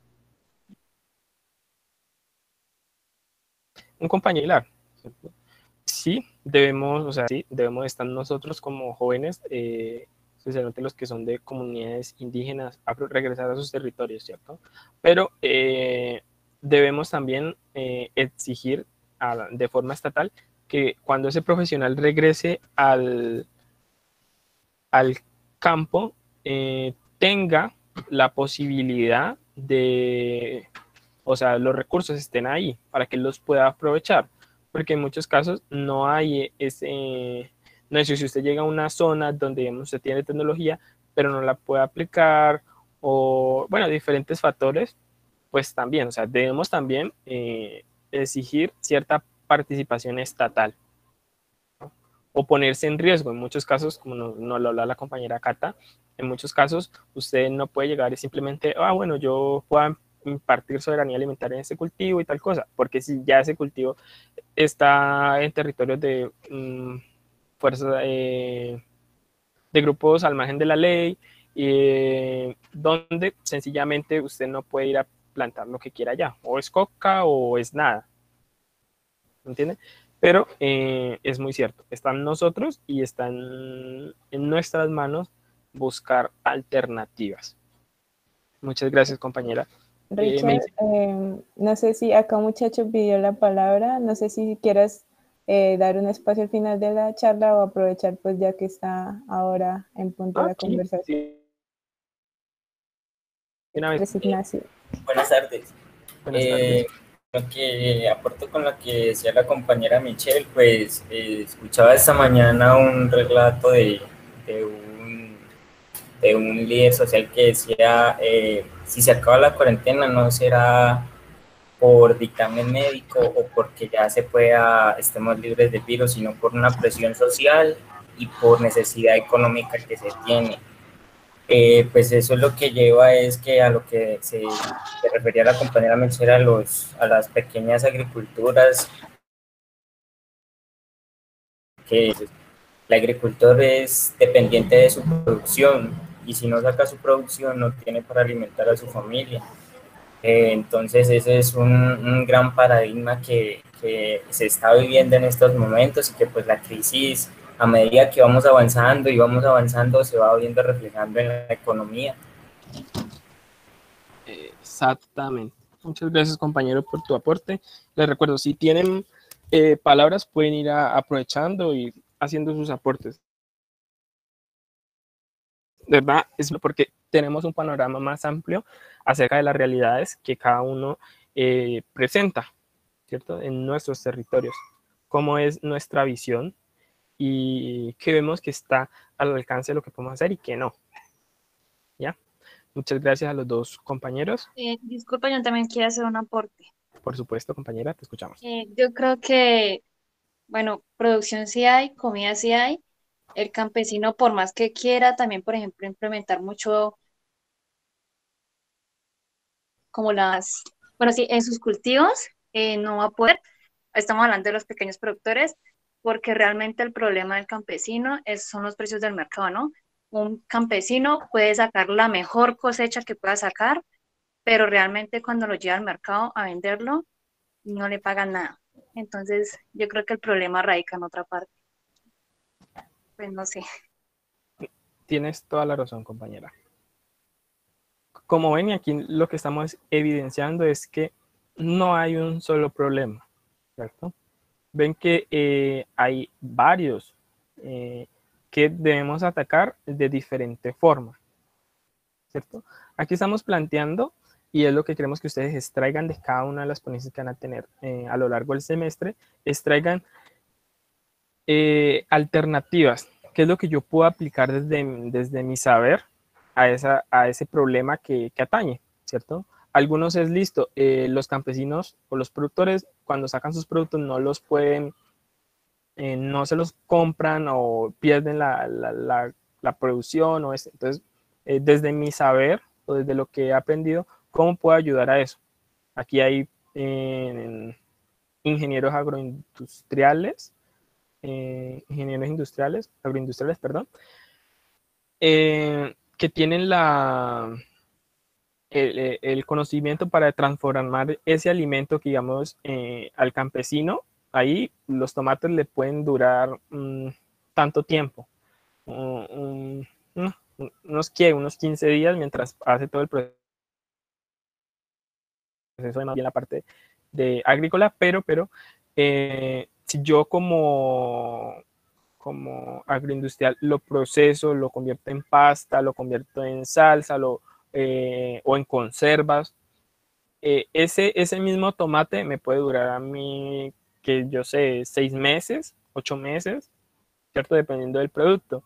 Entonces, miren qué alternativas hay. Y realizar esos productos en conservas o preparados de diferente forma, que lo que hace es alargar o que el productor no pierda toda su cosecha. Simplemente en algunos casos es, listo, yo saqué tanto tomate, me compraron estos, ¿y esto qué hago? Yo no puedo comer tanto tomate yo solo, o mi familia no va a comer tomate toda la semana.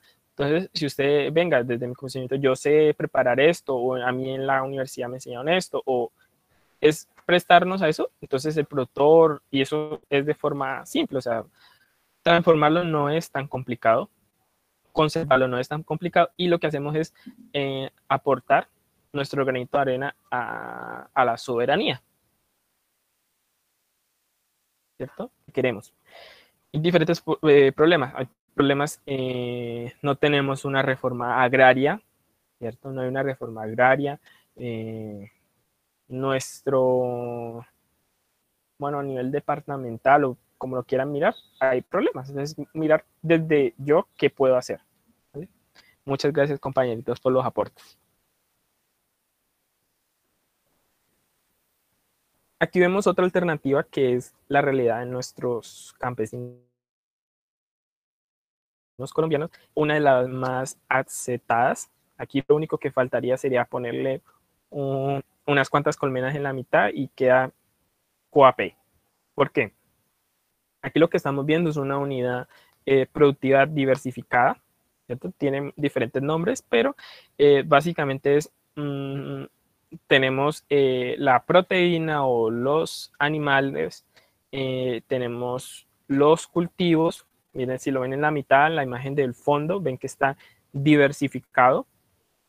Hay un biodigestor, lo que aprovecha es las heces de los cerdos, de los bovinos, de la producción de los animales que tenga, y lo transforma en un gas, ¿cierto? Básicamente es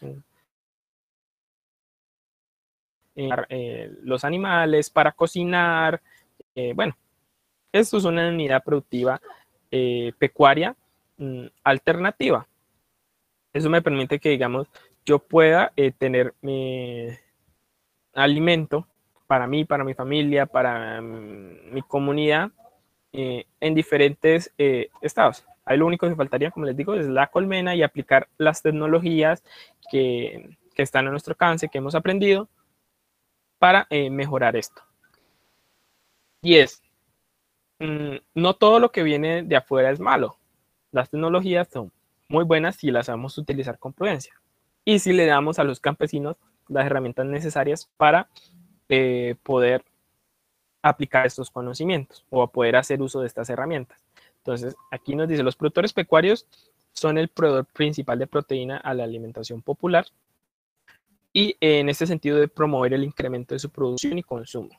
¿Cierto? Digamos, usted de pronto de esta pequeña unidad no productiva no te va a llegar a ti a tu casa, pero digamos, esto puede surtir a la, yo que sé, a la galería, a la pequeñito, donde realmente si nosotros apreciamos ese trabajo de ese productor, se les va a pagar a un buen precio.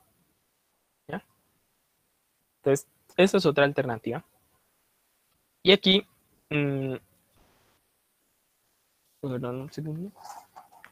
Aquí hablamos, o vemos en la imagen, nuestro recurso hídrico. Aquí vemos el agua y un poquito de nuestro territorio.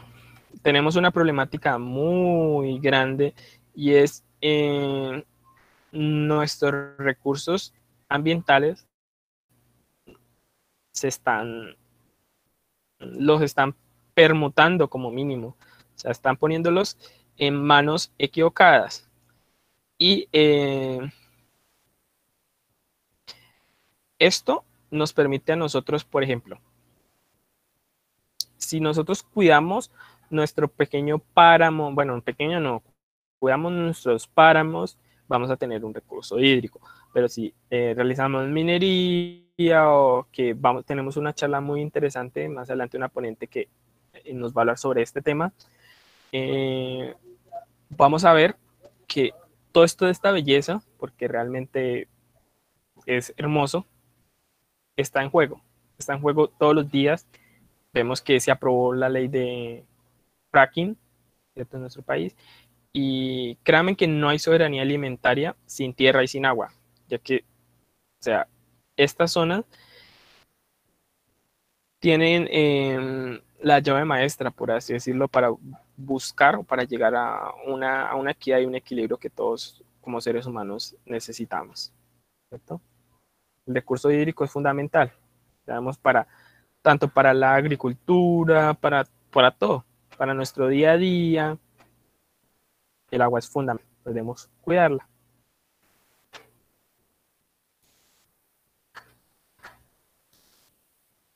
¿Alguien me podría colaborar con este parrafito, por favor?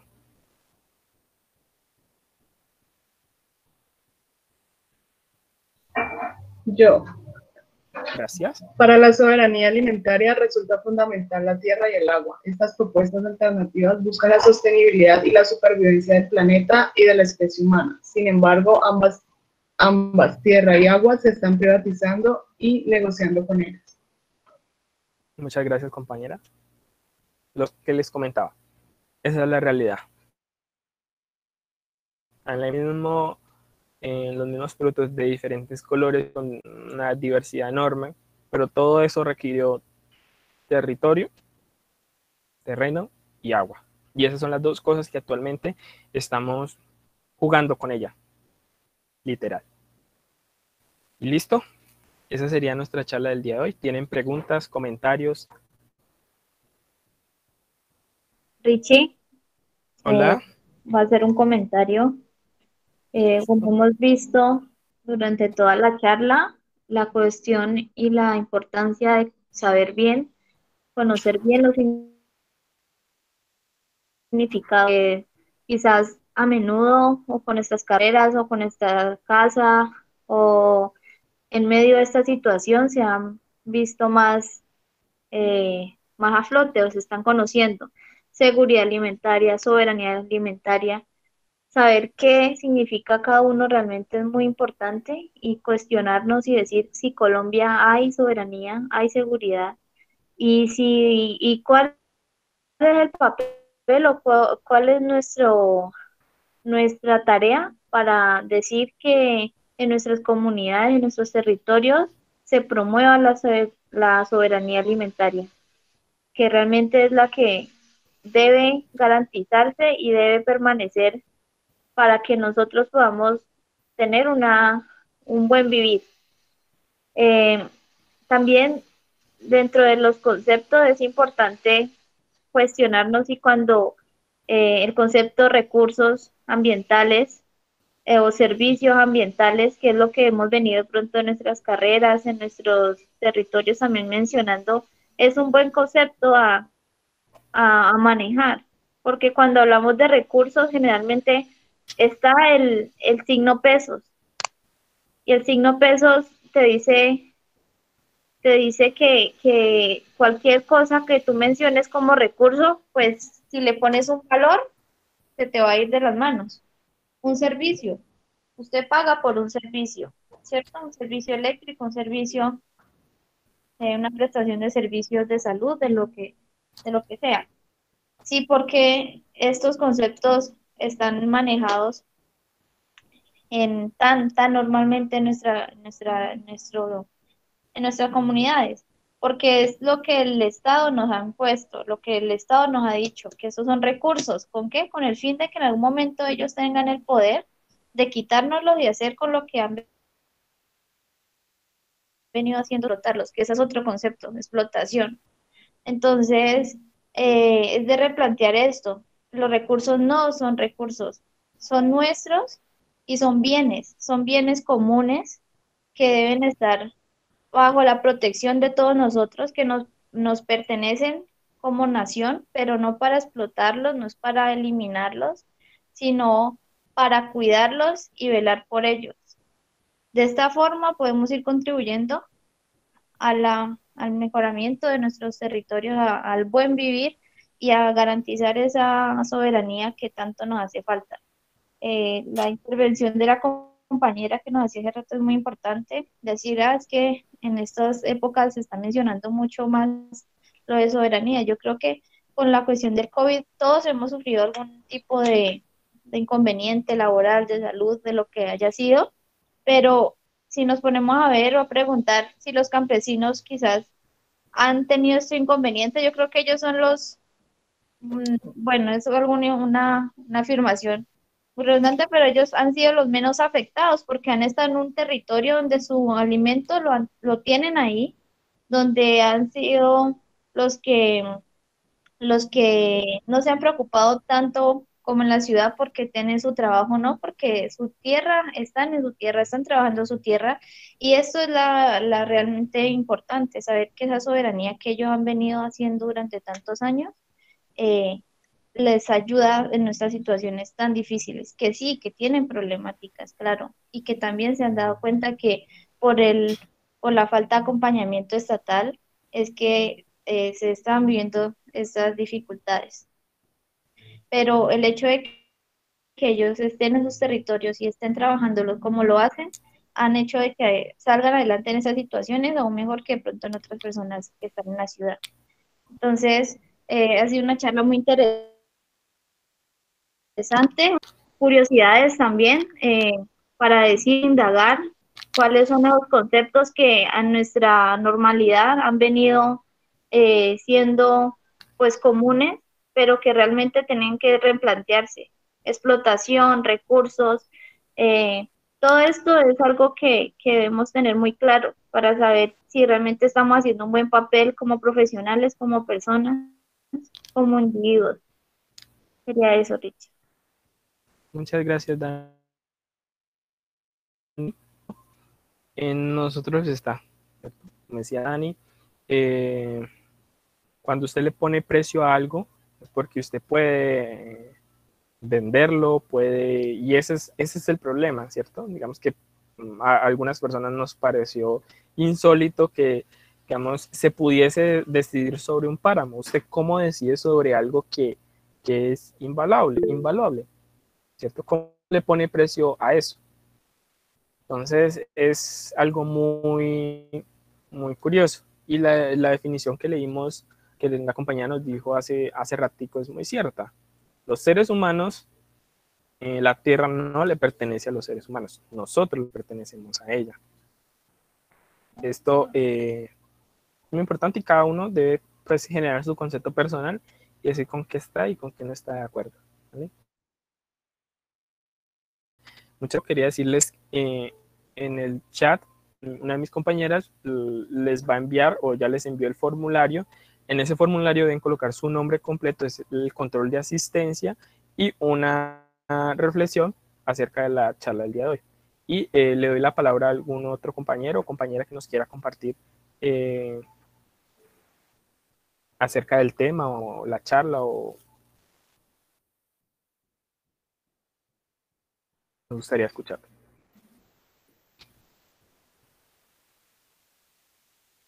Tati. Vale, hola a todos y todas. Hola. Bueno, pues, de pronto puede surgir la duda de si yo estoy acá en lo urbano, que no tengo así como el contacto con la tierra, aunque podemos tener huertas y todas estas cosas, tenemos que reconocer el papel fundamental que tenemos como consumidores.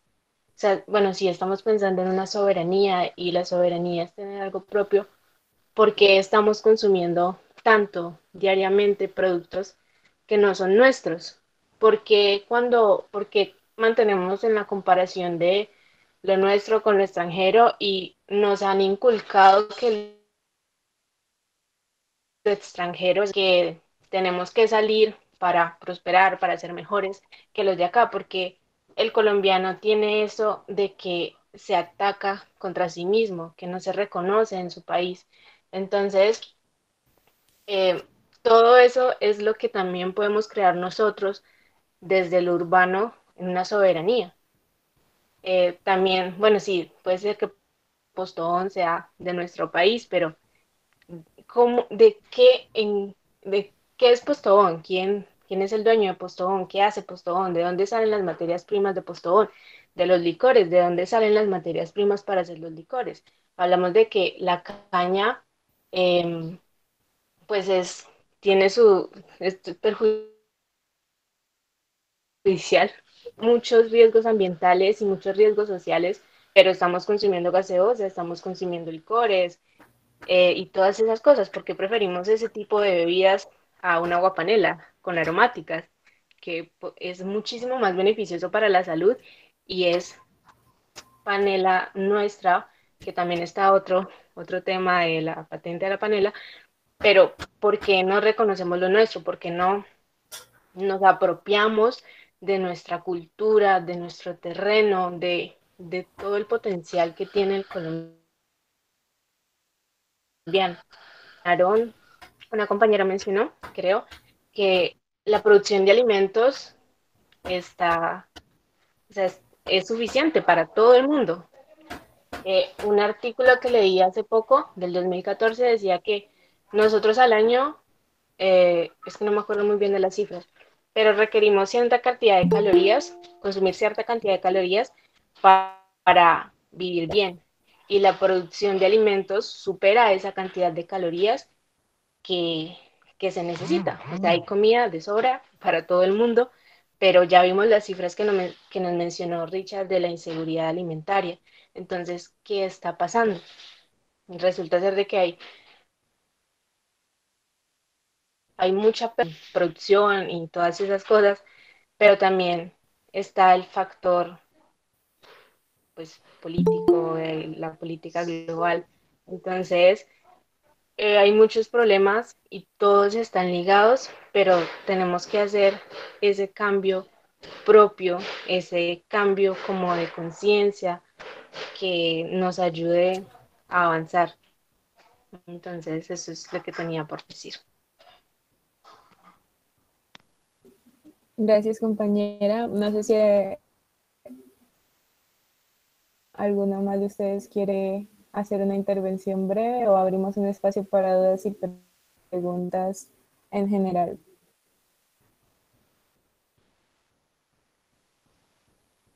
Muchas gracias por el aporte, compañera. ¿Alguien más le gustaría pedir la palabra?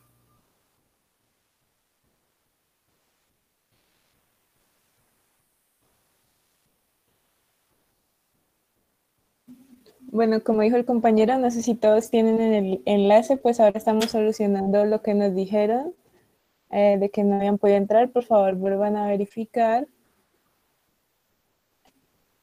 Y igual soliciten el permiso.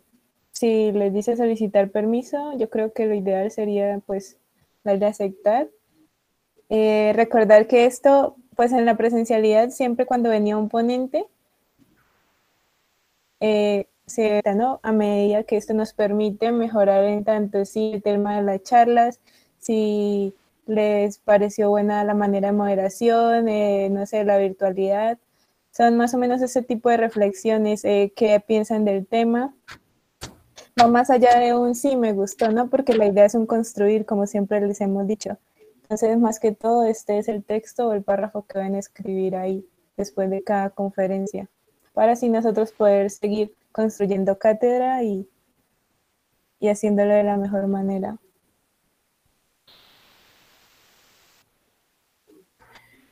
Ahí les dejamos igualmente unas reflexiones para que se piensen acerca de qué políticas tenemos como país de acceso al agua, qué políticas tenemos de acceso a las semillas, qué políticas tenemos de acceso a la tierra, a los saberes, y si vamos a seguir por este camino que estamos transitando o vamos a priorizar los saberes campesinos de las personas que se han encargado de guiarnos por todo este camino. Son los primeros en esta cadena. Entonces, son ese tipo de preguntas que esperamos que les queden retumbando en sus cabezas, en sus mentes, y puedan construir un concepto sólido, ¿vale? Entonces, ya veo que se están llegando las respuestas, la control de asistencia, entonces muchas gracias. ¿Algún otro tiene alguna intervención que nos quiera compartir?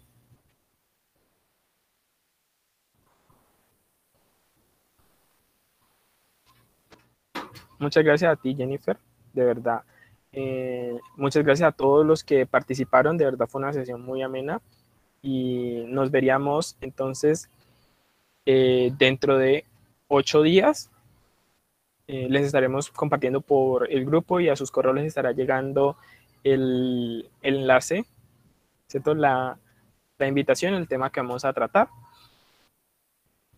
Y por favor, las personas que son nuevas en la cátedra, dejarnos sus correos para enviarles el programa calendario. Creo que a ustedes les llegó un correo, les llegó un correo en el transcurso de la semana y ahí les especificamos las fechas de entrega de las actividades y los trabajos. Entonces, muchas gracias.